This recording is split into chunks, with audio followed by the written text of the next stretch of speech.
Iba. Tak, banky. Na bankárku ste príliš atrakt. Ja zrezovanie to práve. Vážne? A na aký druh práva sa tam vedel? Také spolné obťažok. Tak, Ale hlavne robím nehnuteľnosti a dane a preto. tak moment. Chcete mi povedať, že idem do prachu? Nie, zabudol. Už ste chovali. Poslali sme vám podobné útoky. Myslel som si, že sú to len bička. Veď boli. To som netušil. A čo sa teraz stane? Tak veľa peňazí on tak ľahko nezoženiem. Máte 30 dní na splatenie hypotéky, inak prídete o všetko. Dobre. Aká je to? Čo sa to bude? $50,000. Akceptujete súkromný šek? Môžete počkať do konca mesiaca a potom si ho dať predplatiť, pretože musím osloviť nejaké fondy. Bohužiaľ, charita, pre ktorú pracujem, musí. Áno, to uistím vás. Že toto je veľmi vážna situácia. Áno, nie. Ja viem, že je to extrémne vážne, pani Vičová. Slečné, budem si musieť prejsť všetky vaše účtovné doklady, môžete mať nejaké daňové nedoplatky. Samozrejme, ale neviem, ako sa hovorí slobodným, lebo všetci sme páni, inak by som aj ja bol tak ako vy. Prečo? Vediete si účtovníctvo, ktorý ide na tržby zdaniteľný príjem. Žartujete, máme plnú skriňu? No? Áno, volám to zdar. Problém je, že som ich ešte nikdy nevyplnil. Adam, Len tak pre zaujímavosť. Kto by to tu chcel kúpiť? Poďme, tlač, hore, áno. Hore, áno, poďme hore, ešte raz práť, poďme.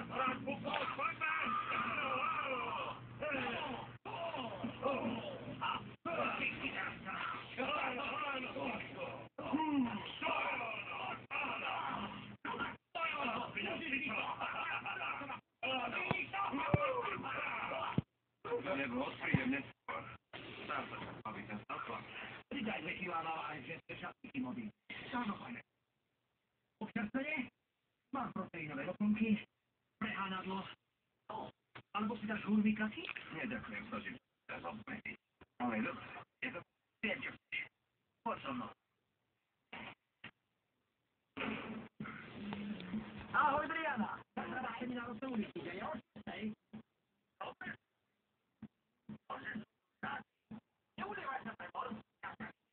Bude len pozitívna energia. Budem hľadať, prečo si tu. Prišiel si, lebo som kúpil hypotéku na a máš 30 dní, aby si zaplatil 50 000. Inak bude všetko moje. Dobre, mali sme v minulosti problém, ale každý... Problémy? Tak hovoríš s novými mojimi trénerkami. Bolo predtého? A čo je Splitter, ktorého si poslal na ročné výročné mojej telo? Splitter bola skratla. Ale bol to chlap. Nerozoberajme. Dobre, čo boja? Vážne? Profesionálno. Ale moje fitko zarába peniaze. Tvoje nie. Tvoje má hodnotu viac ako 4 milióny. Tvoje ani 4 doma. Mám akcionárov. A ty ani držiaky naši. Prečo ty spávaš držiaky? Ide o to, že Globožím sa stal majákom fyzického vzera. Priekupníkom v komunite. Tvoje fitko je značkou na samom dne spolu.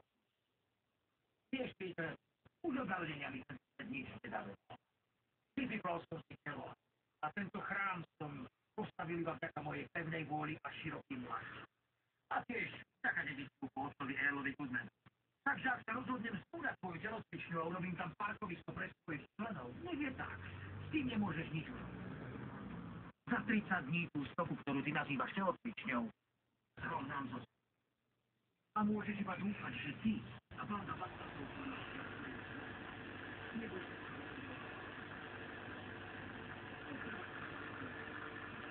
daj to na Florizi. Chcem horie. Ide o to, že máme 30 dní, aby sme dohnali $50,000, inak sme